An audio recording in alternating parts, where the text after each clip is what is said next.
E no ar, mais um episódio do BaiCast, o podcast da Baico, onde falamos de gestão, empreendedorismo, avaliação de empresa e, claro, compra e venda de negócio.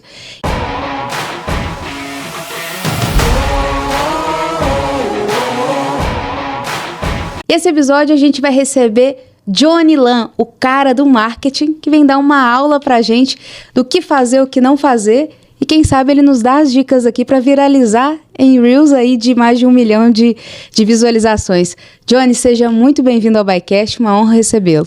Obrigado, Rafa. Obrigado pelo convite, né? Por estar aqui. Quanto tempo que a gente não se vê, né? Parabéns aí pelo crescimento da Baico. Então, para mim vai ser uma honra poder estar aqui dividindo esse tempo e esse conhecimento com você. Maravilha, Johnny. E o assunto, então, é marketing, né? Uma visão tão ampla, mas com detalhes e sutilezas ali que o especialista precisa traduzir, mostrar o melhor momento de empresa, o que o cliente quer com aquilo, para não ficar também aquela ferramenta imensa com pouca usabilidade. Vamos começar, então, a falar desse tema que você dá aula literalmente aí há anos e várias empresas aí já receberam sua consultoria. O que é o marketing, como que ele tem ficado cada vez mais aplicado para geração de receita, crescimento dos negócios? Eu vejo assim, né? O marketing ele teve várias facetas e o marketing digital acabou, às vezes, até assumindo muito mais um protagonismo do que o próprio marketing de uma maneira geral. Mas para as grandes empresas e para o negócio como um todo, o marketing nunca deixou de existir. E eu costumo dizer, para simplificar para as pessoas, que às vezes o termo técnico foi muito complicado, é que tudo aquilo que você faz antes de vender é marketing. Então, se você tem uma placa, você tem um cartão de visita, você tem uma logo, se você tem um vendedor que está ali e ainda não vendeu, com certeza o atendimento dele o marketing vai influenciar e todas as estratégias são as diretrizes que as empresas devem seguir para poder fazer com que a venda aconteça. No final, é isso que o empresário quer, né? O marketing ele é aplicado às empresas justamente nesse ponto, na venda. Como é que eu vendo? E depois da venda, o que é feito? Então é muito comum quando eu dou consultoria para as empresas, o empresário fica muito preocupado com, se você fala de marketing digital, com mídia social, os itens de vaidade, né? Os KPIs de vaidade, mas na verdade o que ele quer é ter audiência para poder, naquele bolo, extrair algum cliente. E aí, às vezes, ele erra na comunicação, ele erra na maneira de se portar, de falar e os canais que ele escolhe para poder passar a sua oferta e conseguir justamente aquele cliente. Então, o marketing ele vai desde o detalhe de definir quais canais de venda aquela empresa vai a trabalhar, como também qual é o posicionamento de marca, de voz e de público que ela quer demonstrar dentro de um contexto, por exemplo, digital. E é muito comum o empresário virar para mim e falar assim, pô, Johnny, essa aqui é a 5ª agência que eu troco e eles não dão resultado. E aí quando você vai conversar com o empresário, você percebe que ele tem pouca noção de marketing, ele não definiu uma estratégia de marketing adequada e é por isso que ele troca de agência ou profissionais a todo tempo, porque ele não tem uma linha mestra, aquilo que faz parte do modelo de negócio dele. Então, um exemplo, uma cafeteria, né, ela quer trabalhar o posicionamento de ser cafés especiais. Aí ela compra os cafés, vai lá na fazenda, às vezes é o próprio fazendeiro, mas ela não define qual é a proposta de valor dela.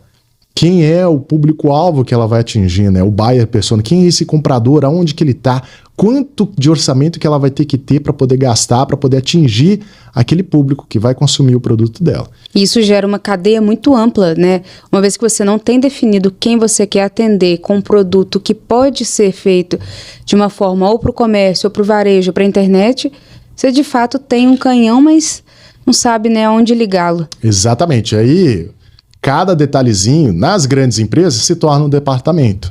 Então você vai ter um departamento ali que vai cuidar só da marca, outro que vai cuidar do produto, outro que vai cuidar da comunicação.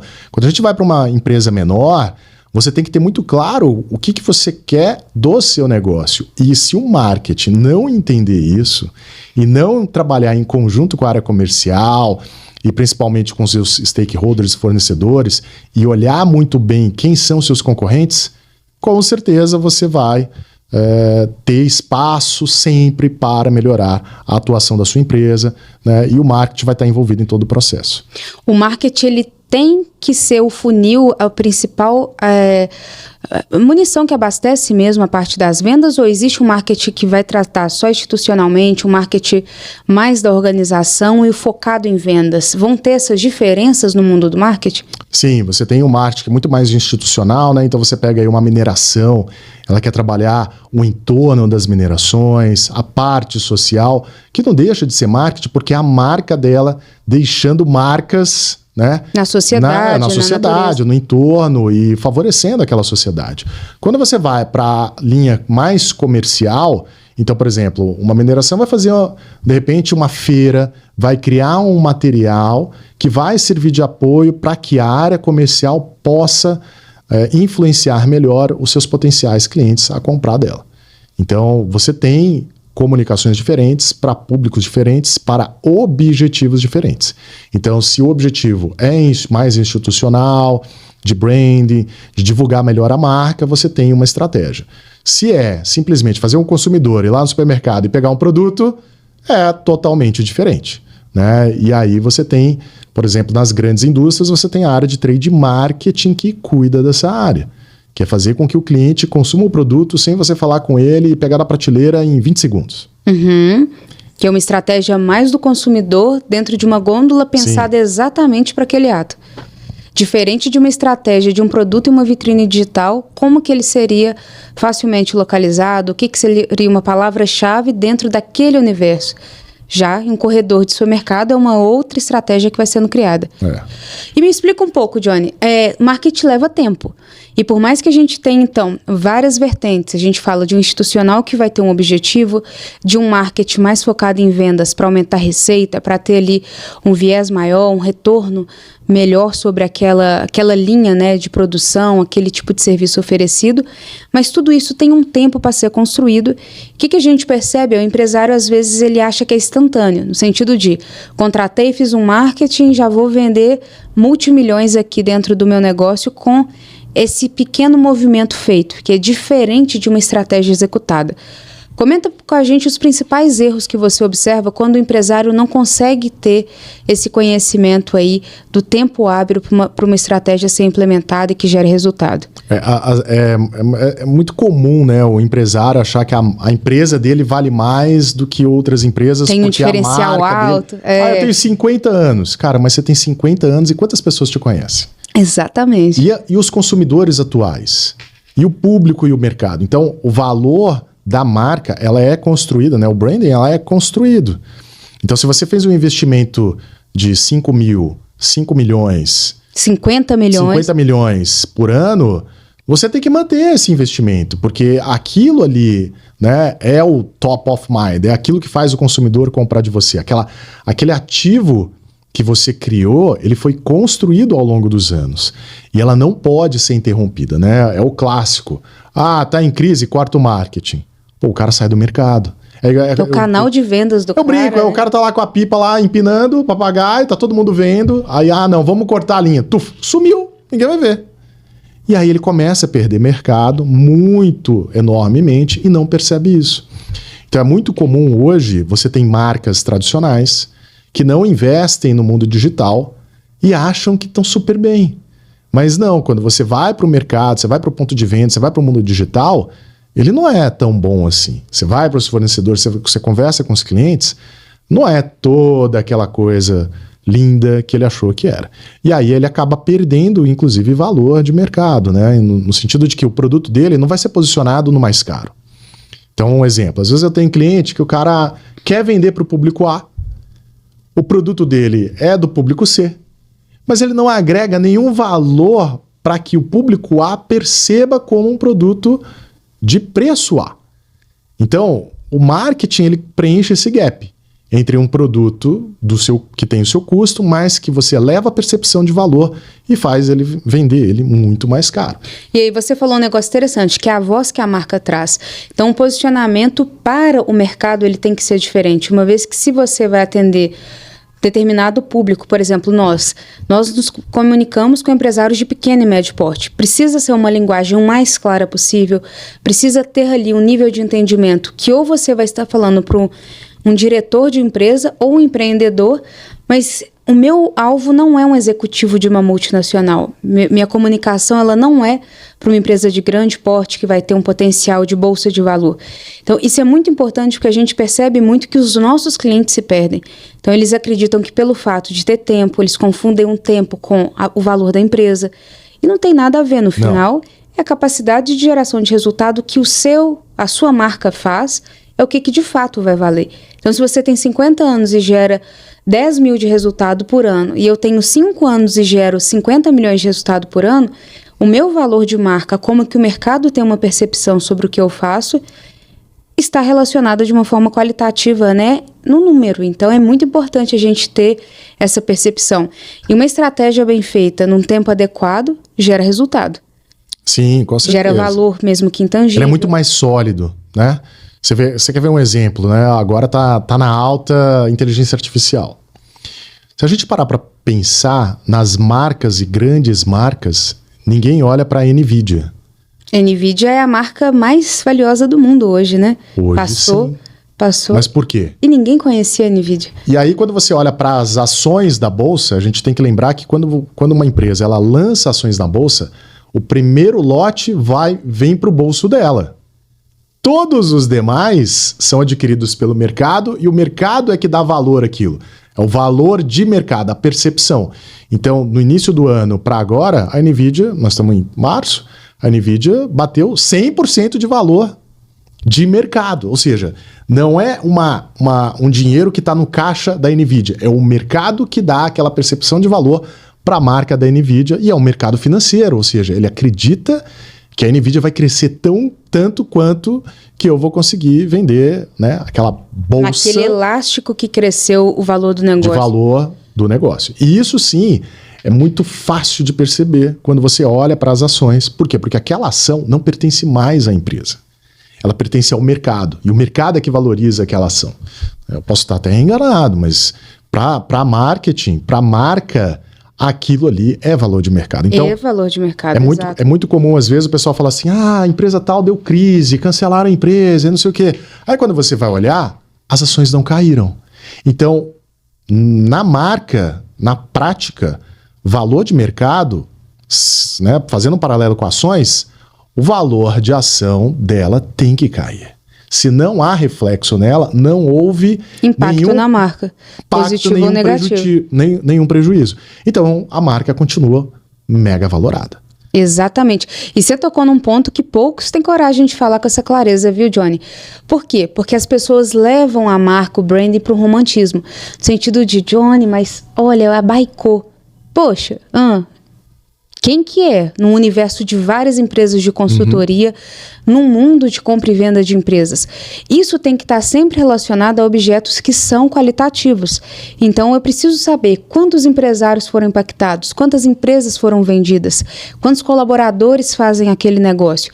Tudo isso, todo esse contexto é o coletivo de algo que tende a gerar valor.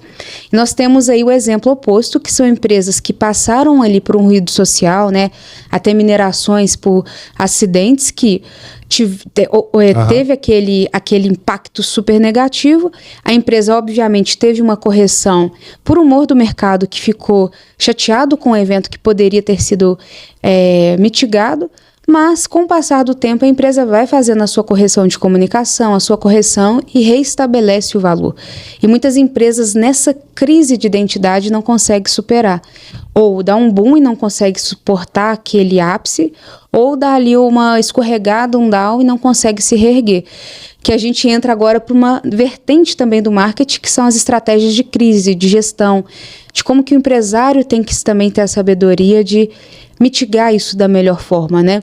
Outro exemplo, empresas de milhas que teve uma reviravolta no reviravolta e se tivesse ali uma gestão, um marketing mostrando o que poderia ser feito, aquilo não teria trazido um reflexo tão negativo. Então, o jeito como divulga, como fala, como a empresa se comporta, é de fato essa oscilação que o mercado vai acompanhar e sentir. Mas é muito importante essa estratégia, esse marketing estar alinhado desde o início até o final, uma comunicação de crise, tudo isso, então, fundamental o tema. É o básico que eu comentei ali no início, né? Ou seja, O marketing em si, ele tem que estar dentro do negócio. Ele tem que estar alinhado com o modelo de negócio da empresa. Então, se por algum momento, né, essas empresas de milhas, elas se desvirtuaram do modelo de negócio e o marketing não acompanhou, ou seja, começou a vender algo ilusório, né, Que não tem capacidade de entrega. Infelizmente, a gente vai ter problemas lá na frente. É muito comum, agora até puxando uma perninha para a gestão, que o marketing é um dos elementos mais importantes, na minha opinião, de uma estratégia bem feita. Mas muitos, então, têm uma visão de marketing muito clara, de captação de leads, de posicionamento, de divulgação, porém esquecem de um detalhe que é entregar o seu serviço ou produto, né? Sim. E esse também é um gargalo muito grande que algumas empresas começam a ver que, se isso não tiver em sincronia, para que você está captando ali 100 mil leads por mês se você não consegue atender 10, se você não consegue tratar, se você não consegue entregar, se não tem caixa para gerar aquilo. E é interessante porque tudo isso tem que ser pensado. E um bom estrategista de marketing como você mostra exatamente isso. Não tem um caixa, não tem um tempo, não tem produção. Para que eu vou, né, investir um passo maior do que as minhas pernas? Eu gosto de bater na seguinte tecla. Para você olhar para o seu negócio, pensa no essencial. O que é essencial dentro do marketing que a sua empresa está fazendo? Você está fazendo... Não é só o básico, né? Que o básico parece uma coisa de estagiário, assim. Mas qual é a essência? Qual é o essencial do seu negócio que o marketing está atuando? Então, por que atuando? Porque é uma atividade, é um processo. Então, qual é o processo essencial de marketing que tem da sua empresa? Aí você vai virar e vai falar assim, nenhum. Então, parabéns, você está tendo resultado hoje sem fazer o essencial. Imagina fazendo o essencial. Imagina você fazendo o essencial, quão valoroso estará a sua empresa, qual resultado a mais que você vai ter. E isso é muito clássico no brasileiro, né? No jeito de gestão do brasileiro, que é meu jeitinho brasileiro, eu vou lá e fiz, e é isso aí, beleza, eu sou empreendedor nato, mas na hora que precisa crescer, ele precisa fazer o quê? O essencial, o básico, as estruturas básicas, né, essenciais para ela ter solidez para crescer com muito mais valor de mercado, com uma percepção muito maior por parte do consumidor, do cliente. É clássico, assim. Né? Às vezes a gente vê aquelas propagandas de teste de cego de bebida, né, de cerveja, de azeite, ou o que for. Faz um teste cego da sua empresa. Coloca a sua marca, né, assim, em termos de valor, né, fazendo um paralelo, coloca a sua marca, a marca do concorrente, a marca de mais 2 concorrentes ou 3, e pede para um cliente que já consome esse tipo de produto ou serviço ordenar por qual cobra mais caro, qual cobra menos, qual que é muito barato. Ou qual que ele não compraria e por quê, e qual que ele compraria e por quê. Dali você vai ter a certeza do poder de percepção de mercado da sua marca, no seu produto, não importa. Então você coloca, quem tem que dar esse valor? É o cliente. E ali é onde entra uma parte da estratégia de marketing, as pessoas erram, né, os empresários. Qual é o seu diferencial? Atendimento, qualidade. Beleza, pode até ser. O atendimento é bom porque os concorrentes são ruins? Tudo bem, você tem um diferencial. Mas o diferencial é o que o seu cliente valora. Então, se o seu atendimento é excepcional e o cliente está nem aí para o seu atendimento, então não é diferencial. Às vezes, Johnny, mas eu comprei uma máquina de café e coloquei aqui na recepção. Cara, se ele nem toma café, aquilo não é diferencial. Não é o perfil do cliente, sim. Você vai para uma grande empresa. Ter uma equipe comercial bem arrumada é diferencial? O concorrente também faz. Então, é o mínimo que o mercado exige. E você tocou um ponto importantíssimo. Diferença de preço e de valor. As pessoas acham, o valor que eu vendo é o preço que eu cobro. Não, o valor que você entrega é a percepção que quem está te comprando de fato vai pagar. Se vai achar barato, caro, vai recomprar. E o preço é financeiramente o cálculo que você faz para ter uma viabilidade econômica. E tem uma diferença muito grande, né? A gente vê muito isso no valuation. O valor da empresa, que é o que a estimativa de valuation traz, a empresa tende a valer algo em torno de 10 milhões. O preço é a oferta que o mercado vai fazer. Pode ser que na hora a gente tenha um preço que tem ali uma variação superior, pode ser que na hora que a oferta chega tenha uma variação, que o preço que ele quer pagar é diferente do valor que a gente acredita por métricas. Então é muito interessante porque no marketing isso também é muito claro, né? E o empresário, ele tem essa dificuldade de entender que é diferente o preço e o valor das coisas. E como ele está posicionado, né? Qual é o posicionamento que ele vai ter? Acho que esse é o grande ponto, né? Ele saber qual é o posicionamento dele. Se ele não sabe o posicionamento dele, aí ele vai brigar por preço, ele não vai brigar por valor, e aí ele para de investir em marketing, que é aonde começa a agregar valor à marca dele.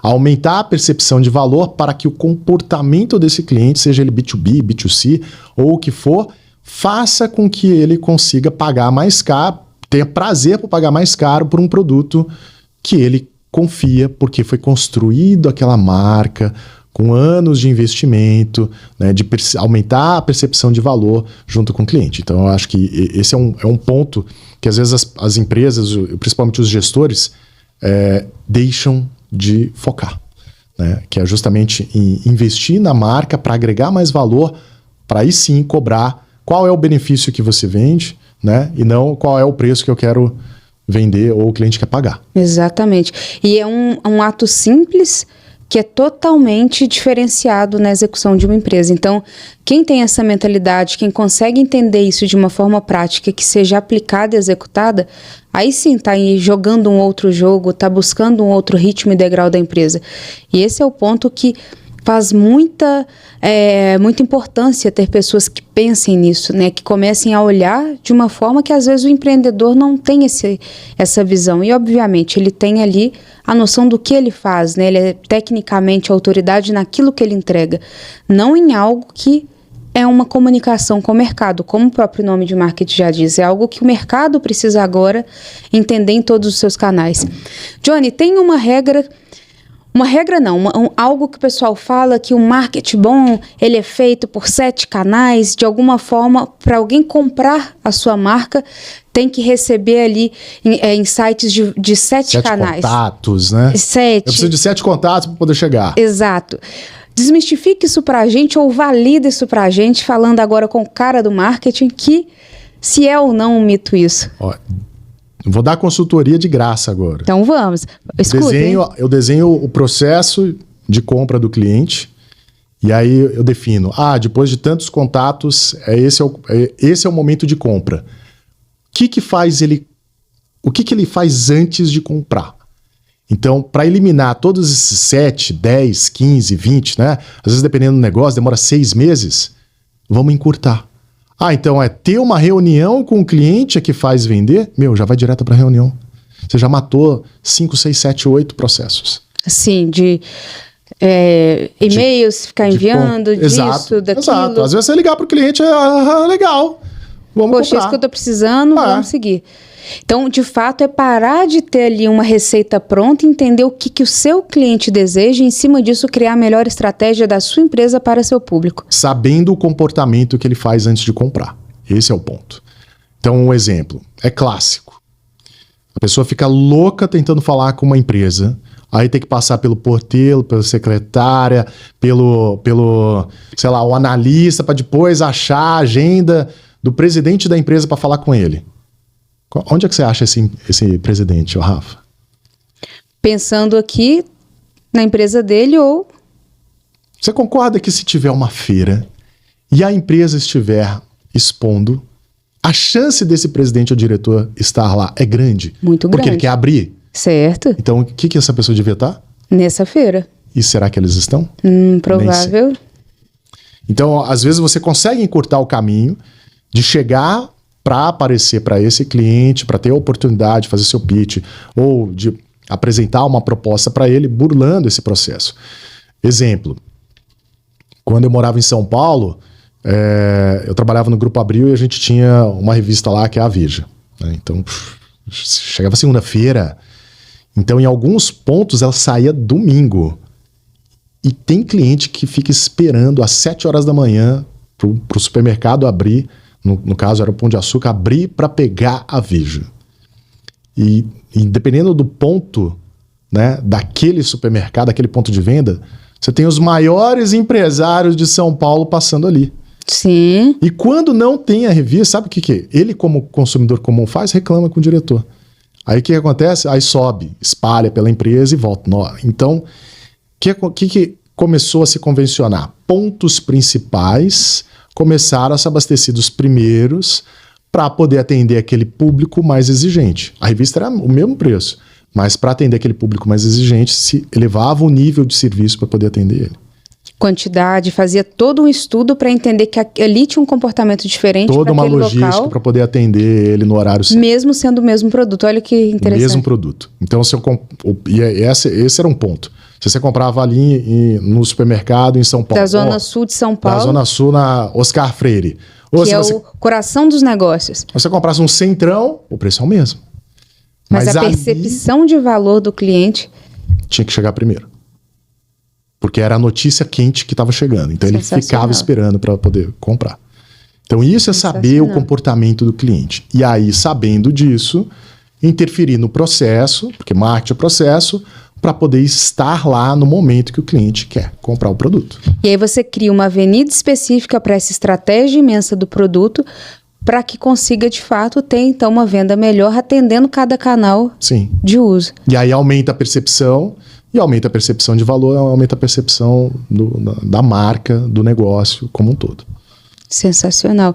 Johnny, você tem falado muito também, se a gente observar o marketing por ser algo muito novo, embora desde quando as vendas existem de forma muito amadora, o marketing já era feito, né? Então, vendas dizem que é a profissão mais antiga do mundo, porque Jesus Cristo, para usar uma roupa, ela foi vendida por alguém. E o marketing foi feito, então, obviamente de forma amadora, de forma intuitiva, de forma de feeling, até chegar nesse nível de processo e em todo esse ponto que nós temos hoje, até entender ferramentas de inteligência artificial que podem melhorar processos de marketing, pode trazer também avenidas e dados mais claros. Queria que você trouxesse ali um contexto de uma análise de uns últimos 20 anos do marketing, para a gente entender como teve uma evolução tão grande nesse mercado. E se a gente observar agora a entrada da inteligência artificial, como que é o início de uma nova era aí para uma visão estratégica da empresa tão importante que é uma das principais avenidas, na minha opinião, que é o Quantos anos que você falou? 20 anos? 20 anos, que parece 20 anos muito... nós estamos no ano 2000 ali, né? 2000. Vamos pensar que do ano 2000 para cá, o que mais cresceu foi a presença do mundo digital na vida das pessoas. Então, antes você tinha poucos canais de comunicação definindo o que aquele cliente ia comprar. Ora, rádio, TV e até revista e jornal. Era tudo muito generalista. Era tudo muito, vamos dizer, canais tradicionais de comunicação mostrando produtos novos para os clientes, comportamentos novos que as pessoas estavam fazendo. Então você tinha poucos canais, né? E aí considerando cada uma desses canais tradicionais, falando com esses consumidores o que comprar, o que estava na moda, o que era legal, olha só o lançamento que estava chegando, né? Porque, afinal de contas, esses canais acabam trabalhando com a publicidade da marca das empresas. E aí, quando a gente entra para o ano 2000 e a gente começa a entrar dentro de uma geração de mundo digital, e aí falando claramente a internet como meio de comunicação, você começa a ter outras percepções e outros acessos que começa a criar uma difusão maior da comunicação em pequenas partes, em vez de vir só um canal falando de um negócio, não, agora você tem vários interlocutores falando daquilo, né? E aquilo vai somando a várias milhares de mensagens que o nosso cérebro recebe para poder formar uma opinião e aí comprar um produto e serviço. Então hoje é muito mais difícil você direcionar um público, né? Um público consumidor a comprar um determinado produto ou serviço, porque justamente você tem uma difusão maior desses canais, e isso é um desafio maior para o marketing, porque ele não pode operar... Antes ele operava assim, beleza, vou botar propaganda na televisão. Rádio, televisão, jornal, é o basicão. Vou acionar assessoria de imprensa. Hoje ele não pode mais depender só disso. Ele tem um influencer que fala uma coisa, o blogueiro que fala outra, milhares de canais dentro do WhatsApp que acabam falando de um determinado assunto. Sendo um detrator ou um promotor da marca dele. Falando fake news ou o que seja. E aí, como é que o marketing lida com isso? Capta o que tem que ser importante e demonstra para o cliente. Hoje, então, a guerra maior é por atenção e por um único aparelho, que é o celular. Né? 70% do tráfego pela internet passa pelo celular. Não é pela televisão, nem pelo computador. Então, quando se faz anúncios, se faz voltado para a internet, porque o celular vai estar presente.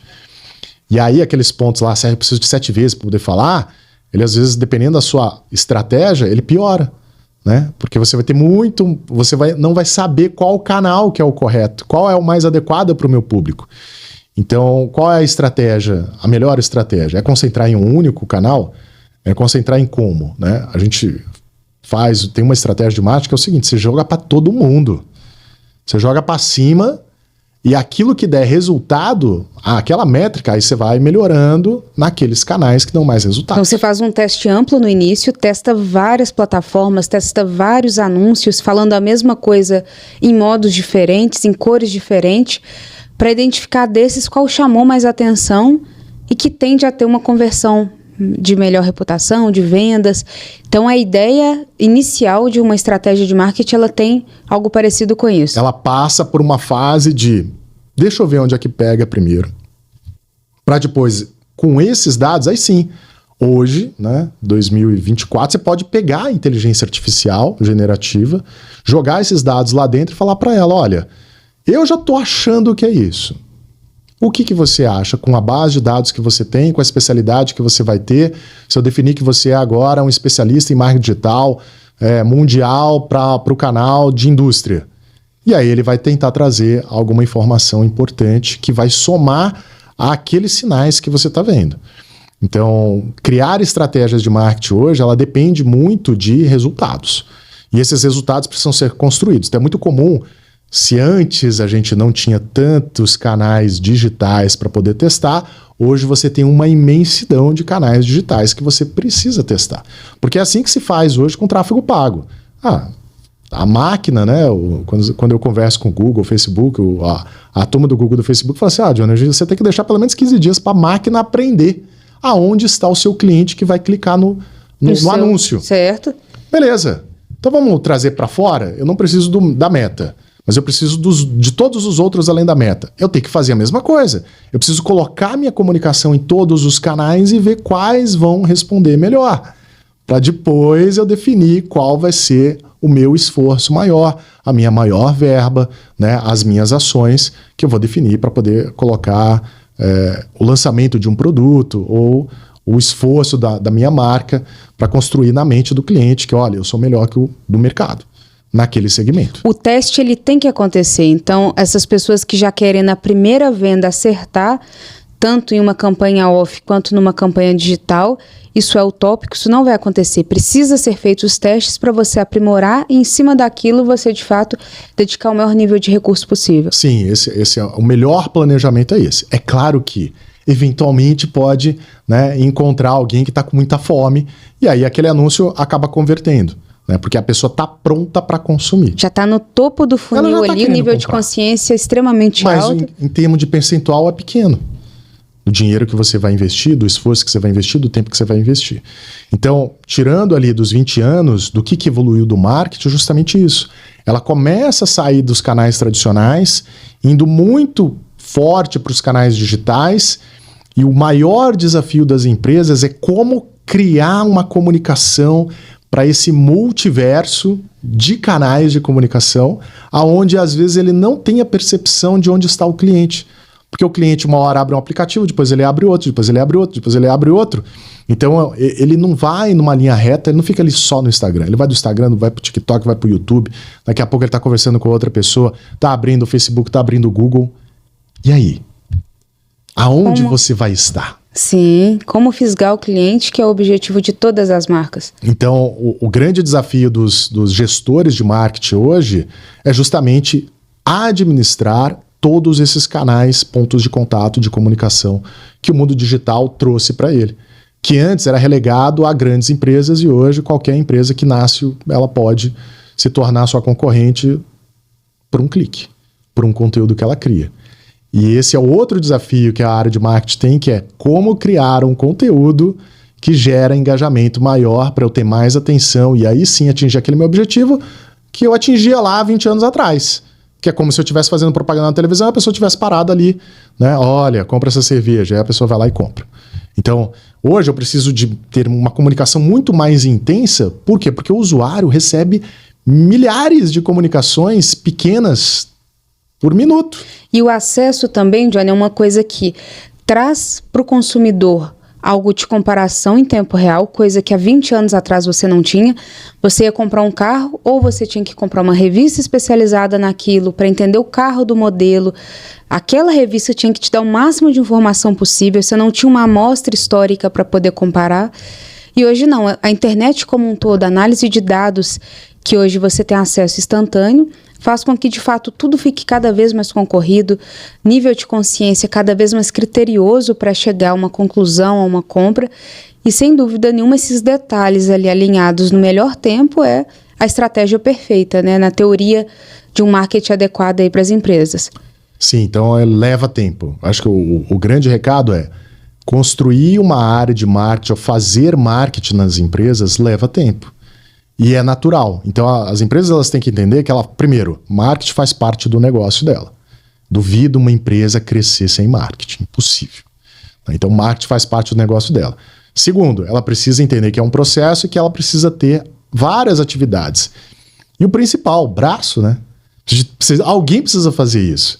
Aí na menina do marketing ali, aí, lota a menina de 500 milhões de ela não consegue fazer.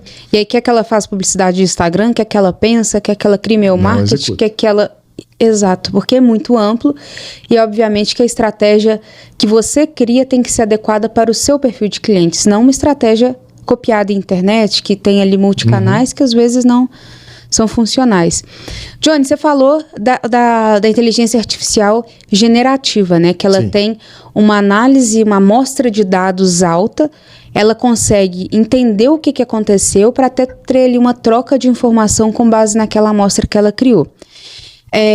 Traz mais detalhes para a gente, você agora que também tem se posicionado muito, né, nesse tema, em uma coisa que ainda é muito nova para vários, né, em questão de ferramenta, questão de usabilidade, questão até de entender na prática como usar isso da forma positiva e que agregue valor para o seu negócio. Acho que o grande ponto primeiro é assim, o ChatGPT ele foi um marco na publicidade para trazer a inteligência generativa para o público comum, numa maneira comum, ou seja, numa usabilidade com linguagem natural, ou seja, é como se eu estivesse conversando com você e você fosse uma inteligência artificial e dali você vai me dar respostas de algum determinado assunto. Então, o primeiro ponto que as pessoas precisam ter atenção é igual a um GPS. O GPS já te deixou enrascada? Sim. Pois é. Então, a gente como motorista, a gente percebe, não ali não vai dar. Então, quando você vai usar uma inteligência artificial, é a mesma coisa. Você tem que pensar assim, bom, será que essa resposta está certa ou está errada? Porque para a inteligência artificial generativa, 2 mais 2 é 5. E para ela está certa.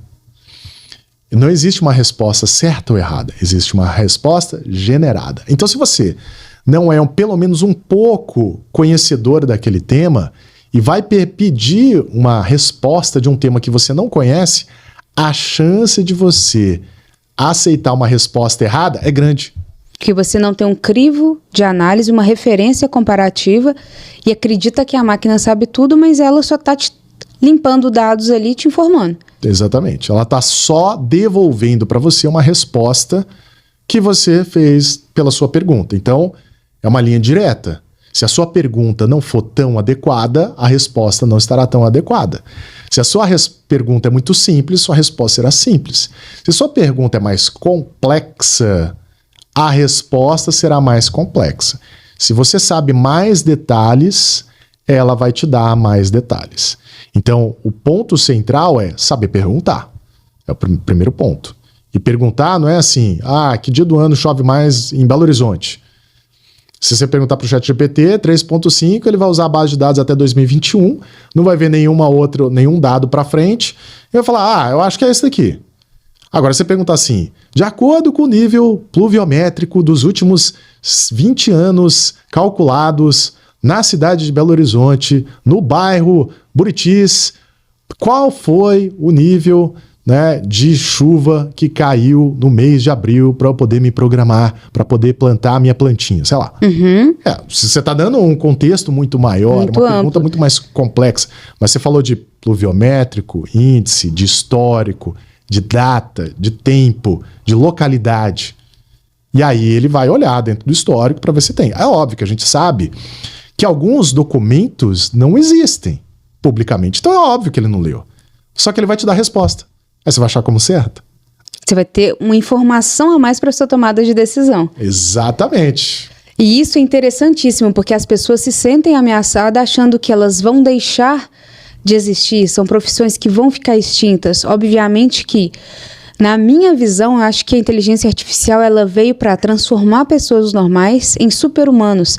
Porque uma vez que eu tenho noção de uma avaliação de empresa, eu vou ter N ferramentas que me conseguem dados mais rápidos, fidedignos, análises mais precisas e com uma agilidade maior, o que eu, Rafa, que sou limitada em tempo, consigo fazer em uma semana, com a ajuda de ferramentas certas, eu vou fazer o que 5, 10 pessoas não fazem em um ano, né? Então eu começo a ganhar efetividade. Então é muito isso que as pessoas têm que começar a olhar para essas ferramentas de inteligência artificial como algo para colocá-las em um nível maior, não como uma ameaça de exclusão. Que tem muito isso também. O rumor, se o ChatGPT entrar, o copywriter vai deixar de existir, não vai ter mais escritor porque o ChatGPT escreve um livro. Vai, com certeza vai. A diferença é que você vai conseguir, em uma ferramenta dessa, ter mais insumo, ter mais... Pensa a inteligência artificial como uma caixa de ferramentas que torna você, igual você falou, super poderoso.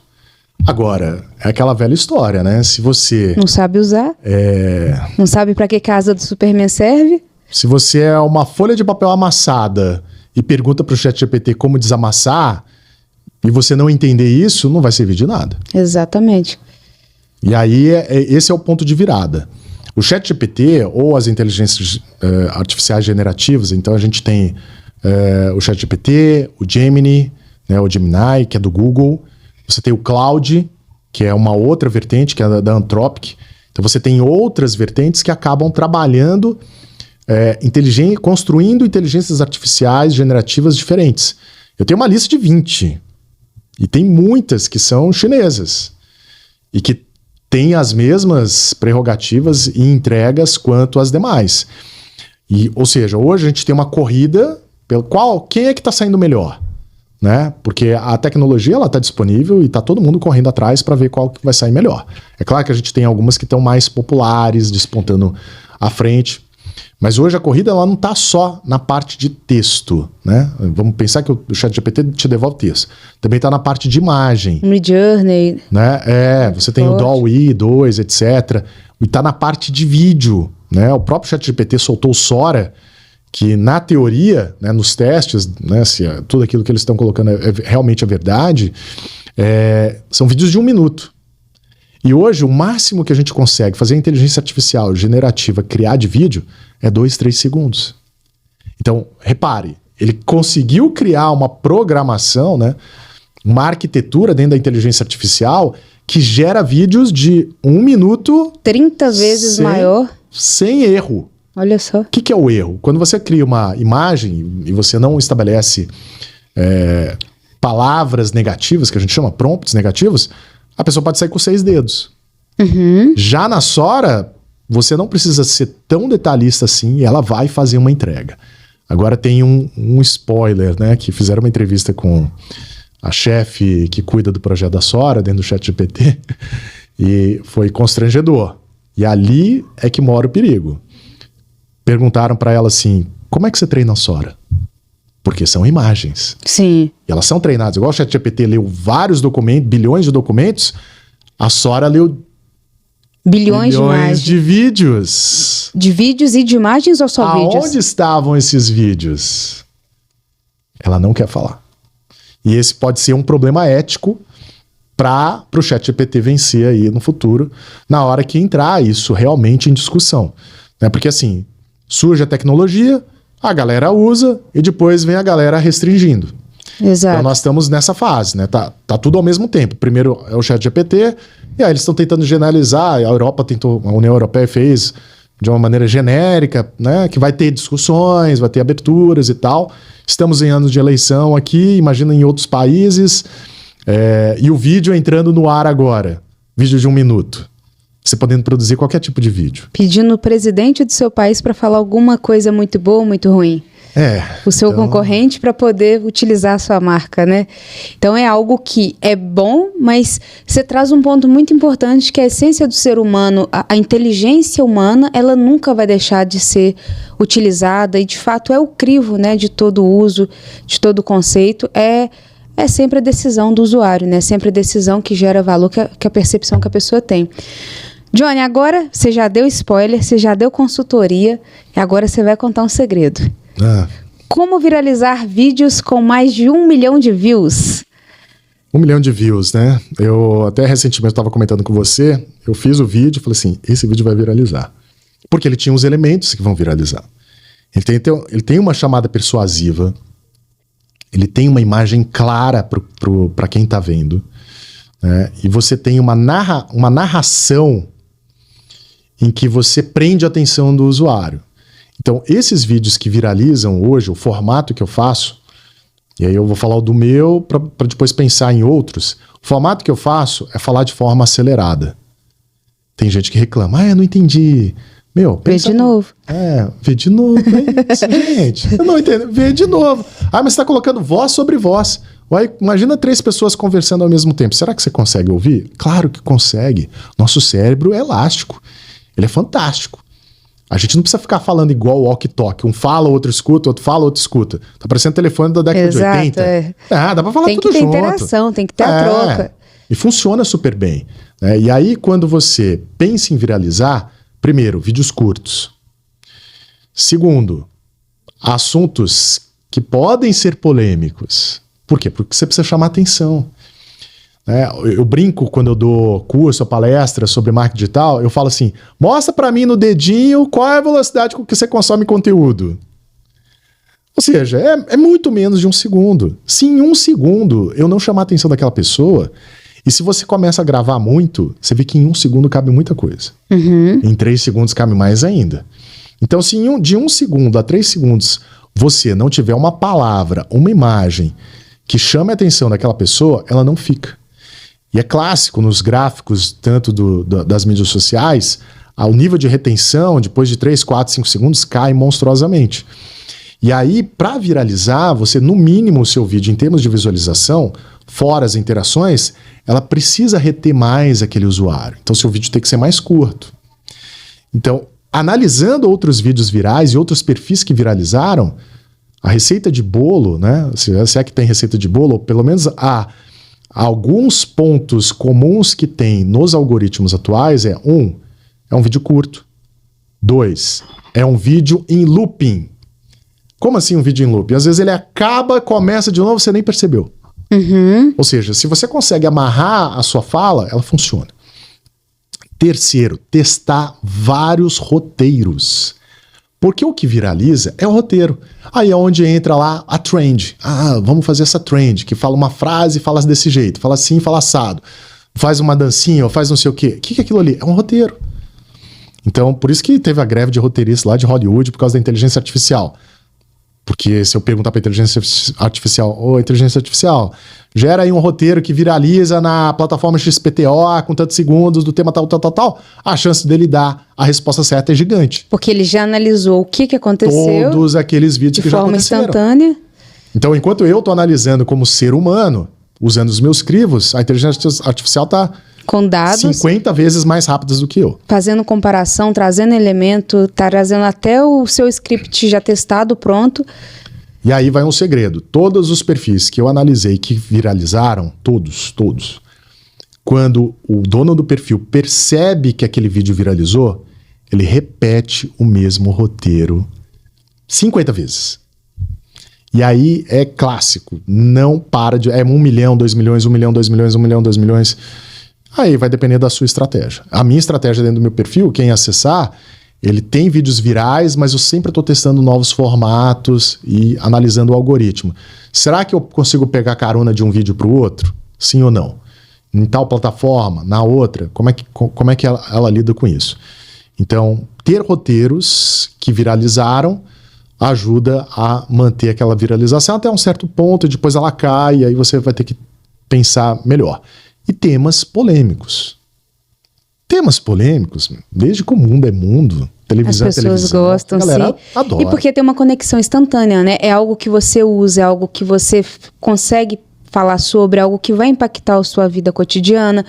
Então, quando você traz aí também esse leque de coisas, a pessoa vai olhar e falar assim, poxa, isso é algo que eu preciso também saber. Será que eu tô no caminho certo? Deixa eu ver uma opinião.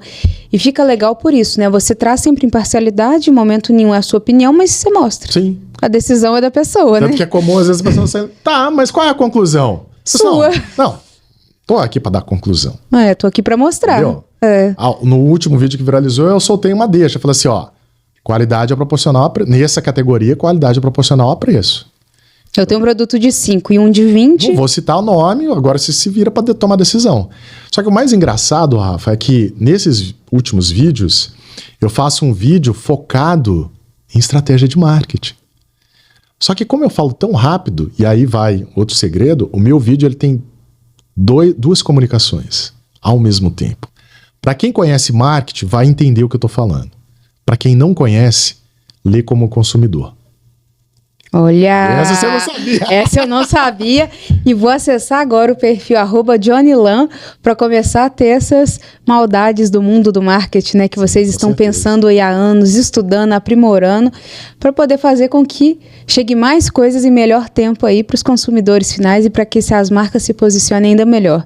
Com certeza. Johnny, queria agradecer pelo seu tempo. Antes da gente encerrar, deixa aí uma dica para o empresário, para quem quer converter ainda mais clientes na sua base. O que o cara tem que ter ali de essência, de básico, que às vezes é simples, mas não é feito? Olha, eu acho que o básico dele e o essencial é fazer um investimento em ativos digitais. O que são ativos digitais?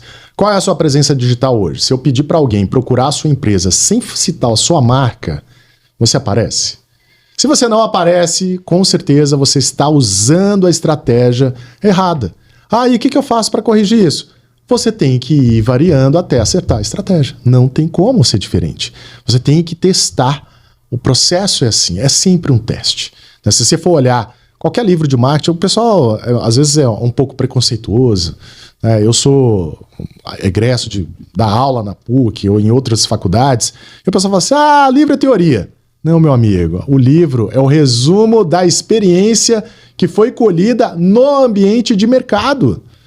Se você entender isso, você vai ter muito mais sucesso do que relegar. Porque falar que o livro é teoria é tipo, não quero fazer. Uhum. E na verdade ela deveria testar para quebrar a cara primeiro. Exatamente. Para depois falar assim, não funciona. Tá bom, não dá para generalizar e aplicar em todos os lugares.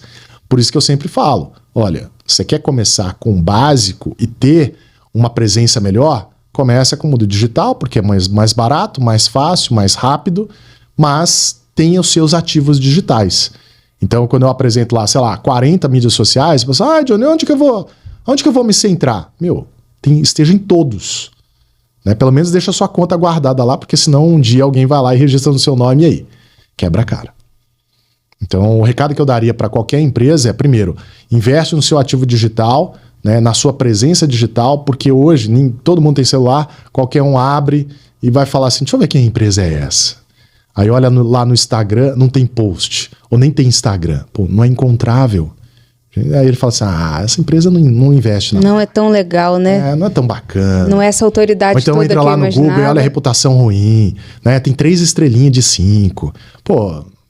Então tem que cuidar da imagem. Se você acorda cedo e não sai pelado na rua, né? Bota uma roupa boa, toma banho e tal, por que você não faz isso para sua empresa? Exatamente. Marketing. Essa é a extensão. Essa é a imagem. Excepcional. Johnny, muito obrigado. Uma aula incrível ter uma visão tão atual que você teve sempre, continua trazendo aí pra gente. Sensacional. Parabéns pelos vídeos e pelas dicas. Tem ajudado muitas pessoas. E vamos aí ajudar ainda mais empresários, trazendo ferramentas novas, isso tudo que você tem feito. Obrigado pelo convite, Rafa, sucesso aí no seu podcast. Isso mesmo. E não deixa de seguir o Johnny Lan. @JohnnyLan. Gostaram desse episódio, pessoal? Até o próximo VaiCast, então.